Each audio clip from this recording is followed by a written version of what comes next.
कति बस्नु यो मैनबत्तीको उज्यालोमा। सुन्दैछु फेरि पनि लोड सेडिङ बढ्यो रे। यस्तै छ यहाँको चलन, तर तिमीले झेल्नु पर्छ अनि मैले पनि झेल्नु पर्छ। जलस्रोतको धनी देश रे, जहिले पनि लोड सेडिङ। मलाई त लाग्छ यो जलस्रोतको होइन, लोड सेडिङको धनी देश हो।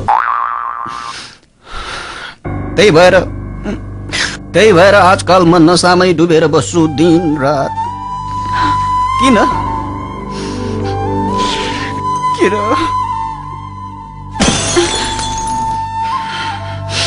किनभने म त्यो डुप्लिकेटको फ्यान।